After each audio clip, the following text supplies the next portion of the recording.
Albert Camus, The Guest, and Existentialism. Background information on Albert Camus and The Guest. Without some background information about Albert Camus, who he was and how he thought, the short story The Guest may seem odd and pointless. Knowing more about Camus gives the story great meaning and leaves readers asking what they would do were they in the same situation. As well, knowing background information about Camus and what others thought of him explains the message left by an unnamed character at the end of the story. The information in this presentation is organized into some topics. As a student, you frequently need to take different pieces of information and put them together to create a big picture of understanding. This is what needs to be done with this presentation. The topics are given to you, and you will need to piece it together to create the background information to have a better understanding of the guest. Philosophy of the absurd and existentialism. Background information on Camus and his thinking. Albert Camus was a French author and philosopher who won the Nobel Prize for Literature in 1957 for his writings against capital punishment, the death penalty for crimes. Camus is associated with the philosophy of the absurd, which can be explained as the result of each person's desire for clarity and meaning within a world and within their condition that offers neither clarity nor meaning. Explained another way, the philosophy of the absurd is the contrast between what a person wants in life and what a person finds in life. The indifferent hostility of the universe toward humanity. As Camus explained in the essay The Myth of Sisyphus, the absurd is born out of the confrontation between the human need and the unreasonable silence of the world. This philosophical view is that humanity must live in a world that is and forever will be hostile or indifferent toward them. The universe never truly will care for humanity and individuals the way we want it to. The atheist view of this statement is that people create myths and gods, which in their minds become a larger reality that fills the void, the emptiness of the universe. According to Camus, people create myths and gods in an attempt to satisfy their need for meaning and purpose. The philosophy of the absurd comes down to this. People want to find meaning and purpose in their lives, but that is an absurd thing to do since the universe has no meaning or purpose. What to make of these ideas? This leads to the thought that life's absence of meaning seems to remove any reason for living. Camus answered this by pointing out that this lack of purpose presents humanity with true freedom to live as they wish. People are entitled to stage a revolt against those who oppress them. Existential philosophy. Some have called Camus' philosophy of the absurd an existential philosophy.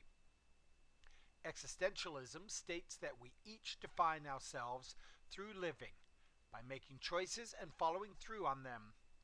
It is only through this act of choosing that our lives are given meaning. Human nature, spirit, and faith are all well and good, but they are pointless unless we act accordingly.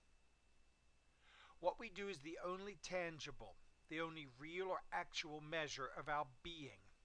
This means that we are defined through our interactions with others.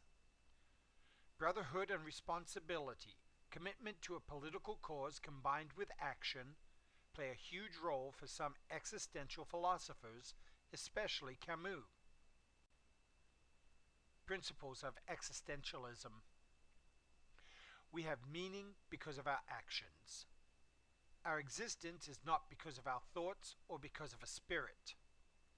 We are defined by our deeds. These are the 5 underlying concepts of existentialism. 1. Humanity has free will, the ability to make choices. 2. Life is a series of choices that create stress.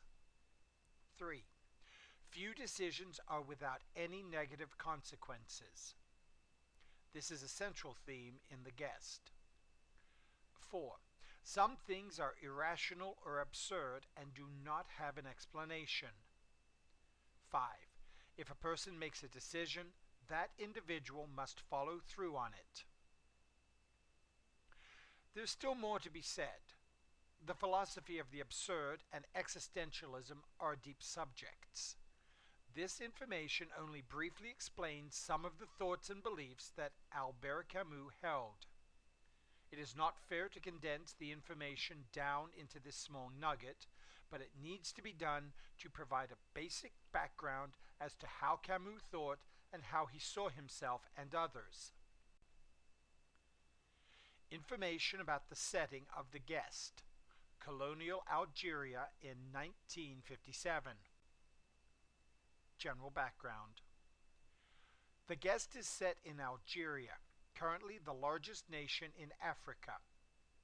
Albert Camus was born and raised in Algeria, and he became involved in the affairs of his homeland.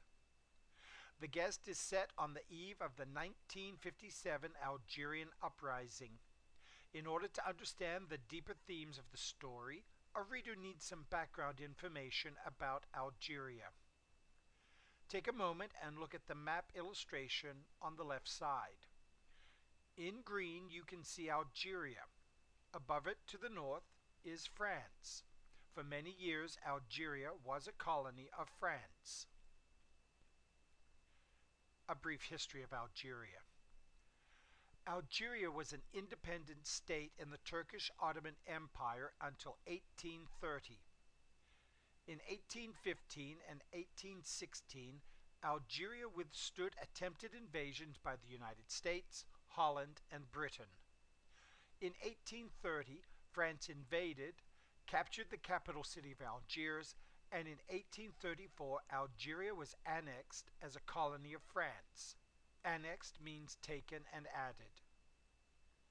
Under French colonial government in the 1800s and early 1900s, only French citizens were allowed skilled jobs and positions in social institutions, such as schools, university, police, and government.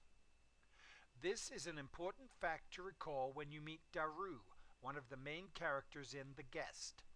Daru is a teacher, which means that he is a French citizen and not a native Algerian. Post-World War II Algeria. In 1947, because of nationalist uprisings within Algeria, the French government established a parliament in Algeria composed equally of Algerian and French delegates. In 1954, the National Liberation Front was founded. The National Liberation Front engaged in guerrilla war tactics and began attacking government buildings, military posts, and communications installations. The rise of Algerian independence. In 1957, in response to the progress of the National Liberation Front, the French government called in 400,000 soldiers to combat the uprising. There were atrocities. These were cruel and appalling acts on both sides. French soldiers slaughtered entire villages, and the National Liberation Front used terrorism against white civilian populations in both Algeria and in France. The French set up electrified fences along the Tunisian and Moroccan borders to restrict movement of the National Liberation Front. The French also rounded up Algerian males into camps. Algerian independence. In 1962, a ceasefire between the French and the National Liberation Front was established. During the 8-year struggle for independence, around 100,000 French soldiers and European settlers had died, and approximately 1 million Algerian civilians and guerrilla independence fighters had died. In July 1962, a referendum was held, and independence overwhelmingly was voted for. In August 1962, Algeria elected its first president. If you look on the right side, you can see Algeria's first president, Ahmed Ben Bella, president from 1963 to 1965. Albert Camus never saw an independent Algerian nation in his lifetime. He had died in a car accident in 1960 at age 46. Albert Camus' life. Camus' childhood. Camus was born in 1913 in Algeria, which was at the time a colony of France. His family was a settler family, which meant that his parents were Europeans who came to live in Algeria. They were not natives of Algeria. Camus' mother was Spanish.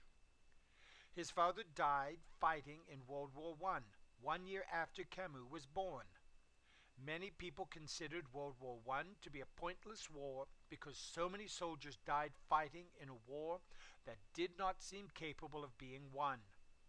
World War I was caused over complex political alliances that came tumbling down. After the death of the father, Camus and his mother lived in poor conditions, growing up in a rundown area of Algiers, the capital city of Algeria. Camus as a young man. Albert Camus was able to attend university and beginning in 1935 became involved in independence movements. It is unfair to place any particular political labels on Camus, such as communist or anarchist, because he often became involved in the cause behind an independence movement, not the specific organizations involved in it. During World War II, he was a member of the French resistance, fighting the German Nazi occupation.